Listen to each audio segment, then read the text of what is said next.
Sejak 2015 ada gerakan untuk konspirasi pecah Indonesia, pengalian isu konspirasi pecah Indonesia.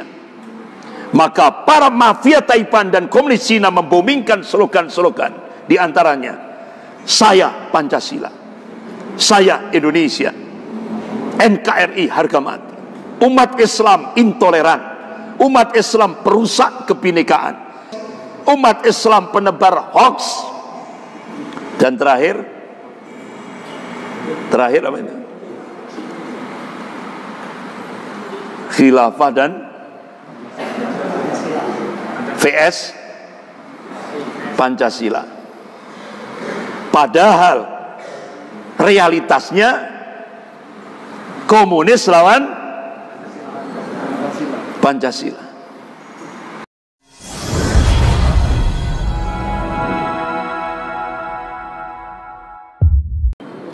Assalamualaikum warahmatullahi wabarakatuh.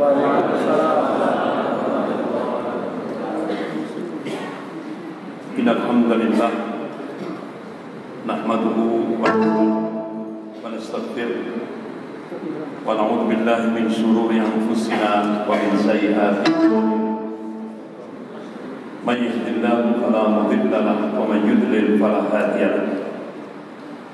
Asyhadu an la ilaha illallah wahdahu la syarika lahu wa asyhadu anna Muhammadan 'abduhu wa rasuluh.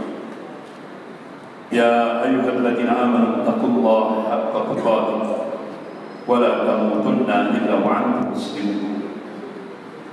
Ya ayyuhan nasu taqu rabbakum alladzi khalaqakum min nafsin wahidah wa khalaqa minha zawjaha wa batha minhuma rijalan katsiran wa nisaa'a wattaqullaha alladzi tasaaluna bihi wal arham innallaha kana 'alaykum raqiba. Ya ayyuhalladzina amanu taqullaha wa qulu qawlan sadida yuslih lakum a'malakum wa yaghfir lakum dhunubakum wa may yuti'illaha wa rasulahu faqad faza fawzan 'azima. Amma ba'd, fa inna asdaqal hadits kitabullah wa khairul hadi hadi Muhammadin sallallahu alaihi wasallam wa syarrul umur muhdatsatuha wa kullu muhdatsatin bid'ah wa kullu bid'atin dhalalah wa kullu dhalalatin finnar. Ma'asyiral muslimin rahimakumullah, malam ini kita membahas satu tema kewaspadaan umat terhadap bahaya laten komunis, lebih khusus di Indonesia. Dulu Cina belum masuk di Indonesia, bisa memunculkan peristiwa G30S PKI. Dan sekarang Cina sudah masuk ke Indonesia, bahkan tidak hanya sekedar masuk, sudah nancap dan mencengkeram Indonesia. Dan mungkin itu lebih dahsyat. Allah Subhanahu wa taala mengabarkan bahwa sejarah itu akan berulang. Yang membedakan adalah warna dan kualitasnya. Oleh karena itu, ma'asyiral muslimin rahimakumullah, benar-benar umat Islam lebih khusus di Indonesia harus meningkatkan kewaspadaan terhadap bahaya laten komunis ini. Realitas fakta sudah nyata di hadapan kita. Bagaimana apa yang disampaikan oleh Ketua MPR Pak Zulkifli Hasan di depan tokoh-tokoh ulama di Asrama Haji Pondok Gede Jakarta. Sekarang ini 74% tanah di Indonesia itu sudah dikuasai Cina. Pribumi cuma 26%. Bahkan ada satu konglomerat Cina, PT Sinarmas, bisa punya tanah legal formal 5 juta hektar. Bahkan ada satu konglomerat punya tanah 8 juta hektar. Nah, kalau 5 juta hektar hampir sepertiga Pulau Jawa kalau digabungkan sendiri. Bahkan kalau 100 juta rakyat Indonesia kekayaannya dikumpulkan jadi satu, kekayaannya dikumpulkan jadi satu, itu sebanding dengan kekayaan satu konglomerat Cina di Indonesia. Berarti kalau 9 naga, berarti kan logikanya 900 juta. Padahal jumlah penduduk Indonesia cuma 250-an juta. Bahkan tanah produktif Jakarta 78% sudah dikuasai Cina. Ini sebuah fakta. Apalagi sekarang kiblat Indonesia sudah mengarah ke Cina. Benar-benar ini satu PR, satu tantangan yang cukup berat, terutama kaum muslimin, lebih khusus di Indonesia. Coba kita lihat, tadi diungkap bagaimana Presiden Soekarno. Presiden Soekarno di akhir kekuasaannya memunculkan sebuah ideologi baru, NASAKOM, nasionalis, agama, komunis. Sehingga waktu itu NU direkrut oleh Presiden Soekarno untuk menguatkan kekuatannya. Sehingga akhirnya ada jargon yang dimunculkan oleh Presiden Soekarno, NASAKOM bersatu, hancurkan kepala batu. NASAKOM bersatu waktu itu adalah PNI, NU, dan PKI. Bersatu melawan Masuk. Sehingga akhirnya apa yang terjadi? Tokoh-tokoh ulama Masyumi menolak ideologi NASAKOM. Konsekuensinya apa yang terjadi?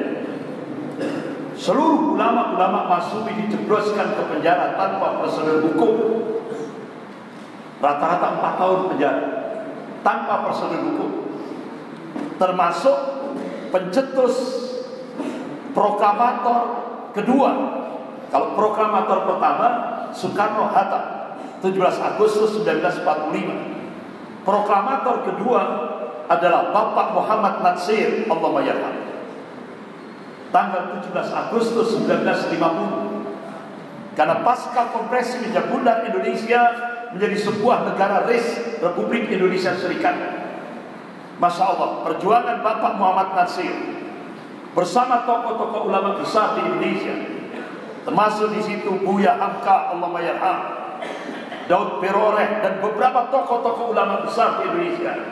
Akhirnya tepat 17 Agustus 1950, Bapak Muhammad Natsir memproklamirkan Indonesia berubah dari RIS menuju menjadi Negara Kesatuan Republik Indonesia. Tapi anehnya NKRI ini diklaim milik titik-titik, sehingga umat Islam dituduh anti NKRI. Ini kan maling, teriak maling. Bapak-bapak, ibu yang dirahmati Allah, akhirnya apa yang terjadi? Masya Allah, ini sejarah yang tidak bisa dihapus. Buya Hamka, Allahumma yarham, beliau mengambil hikmah setelah dijebloskan oleh Presiden Soekarno 4 tahun penjara.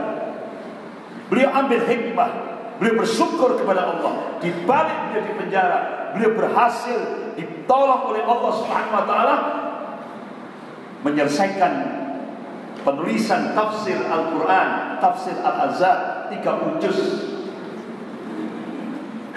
Akhirnya beliau bercita-cita Selesai masa tahanan, beliau bercita-cita pertama kali akan memberi maaf kepada Presiden Soekarno. Tidak tahunya ada ajudan Presiden Soekarno masuk ke dalam penjara, menyerahkan secari kertas kepada Buya Hamka, Allahumma yarham. Begitu secari kertas itu dibuka, Buya Hamka, Allahumma yarham, meneteskan air mata dengan mengucapkan kalimat istirja, inna lillah wa inna ilaihi raji'un. Ternyata Presiden Soekarno meninggal.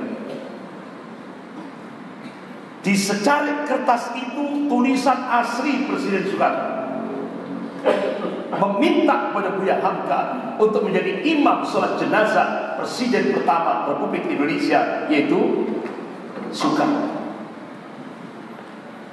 Masya Allah, itulah ulama yang sekaligus negarawan. Akhirnya ini sejarah yang tidak bisa dihapus. Artinya Presiden Soekarno benar-benar membenarkan keyakinan Buya Hamka, menolak ideologi komunis. Akhirnya yang mengimami sholat jenazah Presiden pertama Republik Indonesia adalah Buya Hamka, Allahumma yarham. Ini sejarah. Sehingga kita bisa menyaksikan pasca ideologi Nasakom, muncullah pemberontakan G30S PKI. Yang 1 tahun sebelum pemberontakan G30S PKI, DNID yang tempat ditembaknya DNID di Boyolali, yang akhirnya sekarang dijadikan monumen apa itu? Arjuna Wiwaha. Ya, itu pertanda keperkasaan DNID, kan? Ya kan? Itu tempat ditembaknya DNID.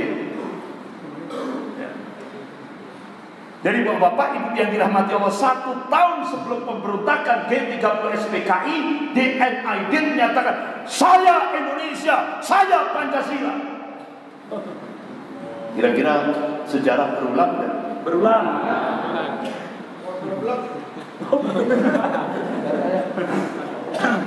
Bahkan Subandrio, tokoh PKI, sebelum kejadian peristiwa G30S PKI, menuduh Angkatan Darat melakukan kudeta. Dan itu sejarah berulang lagi. Sehingga sampai hari ini TNI dilemahkan betul. Sejarah berulang. Pertarungan ideologis umat Islam Indonesia menghadapi komunis, Kristiani radikal atau yang sering kita dengar dengan Ordo Yesuit, dan nasionalis sekuler, adalah pertarungan yang punya nafas panjang sampai sekarang ini. Ditambah lagi Syiah Rafidhah yang sekarang sudah merapat dengan komunis dengan visi-visi yang sama.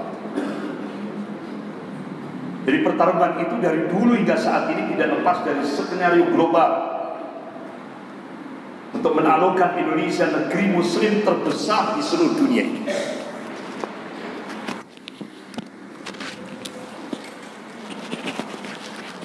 Bapak-bapak, ibu-ibu yang dirahmati Allah,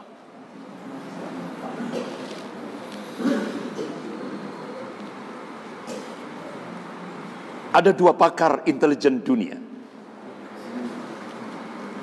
2 pakar politik dunia, 2 pakar strategi perang dunia, yaitu Peter Warren dan August Cole. Dia tulis sebuah novel fiksi ilmiah, berarti fakta, dengan judul Ghost Fleet. Ditulis dalam novel ini, dia memprediksi 2030 Indonesia akan menjadi negara gagal. Akhirnya ditafsiri oleh MH Ainun Najib dari Jombang. Beliau berteriak, Artinya negara gagal itu artinya 2030 Indonesia akan menjadi negara adidaya. Indonesia akan menjadi barometer ekonomi, sementara Amerika dan negara-negara Eropa melemah. Tapi kedaulatan negara kesatuan Republik Indonesia sudah milik Cina, bukan lagi milik Indonesia. Akibat apa? Konspirasi besar-besaran oleh invasi mafia Taipan dan komunis Cina. Mafia Taipan itu kan 9 naga dan komunis Cina. Dan itu start mereka bergerak benar-benar di publik, artinya vulgar sudah. Start mulai 2012. Bapak-bapak, ibu yang dirahmati Allah, benar-benar merah putih sudah digerus, artinya sudah dicengkeram oleh Cina. Start 2012, para mafia Taipan memasang seorang pion pada Pilkada DKI Jakarta. Ribuan pencitraan diluncurkan ke seluruh penjuru media elektronik. Dan juga dia seantero medsos, media sosial mereka hantam dengan jutaan pencitraan sang pion. Sehingga rakyat Indonesia terhipnotis akan pencitraan itu pun sukses besar. Bahkan rakyat mengambil simpati dan harapan kepada sang pion. Dan akhirnya para mafia Taipan itu berhasil memenangkan pertarungan Pilkada DKI 2012 sampai pada Pilpres 2014.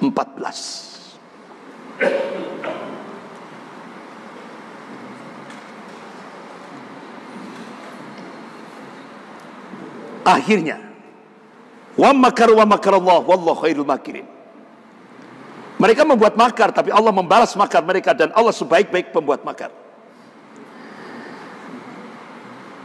Allah munculkan seorang ulama dan beberapa tokoh intelijen muslim yang masih peduli terhadap agama dan negaranya, berhasil membongkar konspirasi yang akan menghancurkan NKRI oleh para mafia Taipan dengan disupport dengan PKC, Partai Komunis Cina. Sekaligus berhasil membongkar tentang kebangkitan komunis yang didukung oleh para mafia Taipan. Bapak-bapak, ibu-ibu yang dirahmati Allah, sehingga sejak 2015 ada gerakan untuk konspirasi pecah Indonesia, pengalian isu konspirasi pecah Indonesia. Maka para mafia Taipan dan komunis Cina membomingkan slogan-slogan, di antaranya saya Pancasila, saya Indonesia, NKRI harga mati, umat Islam intoleran, umat Islam perusak kebinekaan, seluruh ormas Islam teroris, umat Islam penebar hoax, dan terakhir apa ini? Khilafah dan VS Pancasila. Padahal realitasnya komunis lawan Pancasila. Dialihkan isu itu. Ini dibumingkan untuk pengalian isu. Kita masih ingat apa yang dinyatakan oleh Ketua MPRS, yaitu Bapak Jenderal Abdul Haris Nasution, Allahumma yarham. Jadi kalau sudah Islam dibenturkan dengan Pancasila, kalau sudah isu tentang negara Islam ini dimunculkan, itu cara-cara kerja PKI. Itu sejak dulu. Itu yang disampaikan oleh Jenderal Abdul Haris Nasution. Bahkan Jenderal Ahmad Yani, Allahumma yarham, Kalau Bung Besar atau Bung Karno kepingin punya kekasih banyak, biarkan saja. Tapi bila Bung Karno mau main mata dengan PKI, maka dia akan berurusan dengan Angkatan Darat. Bapak-bapak, ibu yang dirahmati Allah, ini harapan ulama-ulama dunia terhadap Indonesia. Apa? Agar Indonesia menjadi pemantik awal Sofatul Islamiyah, kebangkitan Islam global. Ini harapan ulama-ulama dunia. Sementara kita sekarang ini menghadapi sebuah konspirasi antara komunis dan Syiah. Kita lihat bapak-bapak, ibu yang dirahmati Allah, realitasnya. Kenapa di Indonesia ini sekarang cuma ada dua, Hizbullah dan Hizbus Syaitan. Golongannya Allah dan golongannya setan. Cuma ada dua itu. Ya. Itu yang terjadi di Indonesia. Poros Mekah sama poros Beijing. Benar enggak? Di Indonesia ini cuma ada dua itu sekarang. Hizbullah, Hizbus Syaitan. Poros Mekah dan poros Cina.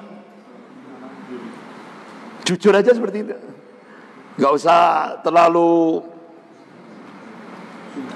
daki-daki. Ya itulah yang ada. Ya. Jenderal-jenderal pengkhianat sama jenderal-jenderal yang masih konsisten. Itu. Kita masih ingat apa yang disampaikan oleh Buya Hamka, Allah mayarham. Rupanya Allah hendak memberi dulu cobaan bagi rakyat Indonesia. Kejahatan komunis akhirnya terbukti dengan peristiwa G30 SPKI.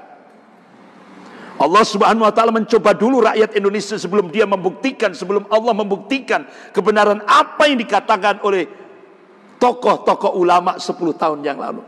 Artinya apa? 10 tahun sebelum peristiwa G30 SPKI, ulama sudah memberikan warning, awas, hati-hati pergerakan komunis. Begitu juga Habib Muhammad Rizik Syihab memberikan warning 30 indikasi kebangkitan PKI baru di Indonesia. Itu sebuah fakta. Beliau sampaikan di Balai Kartini, yang sebelumnya pemerintah mengadakan simposium PKI di Hotel Arya Duta Jakarta, yang dihadiri hampir 90% ex-PKI, yang dimotori oleh Luhut Binsar Panjaitan, yang sampai akhirnya rekomendasinya meminta untuk membongkar kuburan massal PKI yang ada di Blitar Selatan. Dan satu-satunya menteri yang menolak perintah presiden adalah Jenderal Riyamizat Riyakudu. Kalau kuburan massal PKI itu dibongkar, otomatis kuburan massal ulama, umat Islam, santri, otomatis minta juga dibongkar. Dan yang akan terjadi adalah perang saudara. Itu implikasinya. Sehingga Jenderal Riyamizat Riyakudu sebagai Menteri Pertahanan menolak perintah Presiden. Kenapa? Kalau itu dilakukan, otomatis Presiden akan meminta maaf pada keluarga-keluarga PKI. Dan kalau itu terjadi, pemerintah akan memberikan kompensasi. Karena undang-undang KKR sudah berhasil di launching, sudah berhasil disahkan oleh pemerintah. Tinggal selangkah lagi. Tapi akhirnya gagal.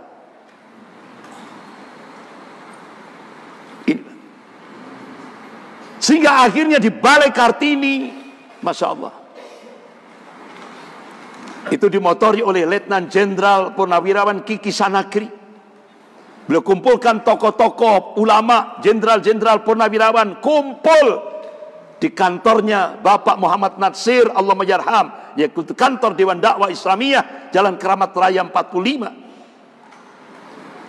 Akhirnya singkat cerita, dimunculkan simposium tandingan dari apa yang dilakukan oleh Luhut Binsar Panjaitan di Hotel Arya Duta Jakarta, dekat Patung Tani itu.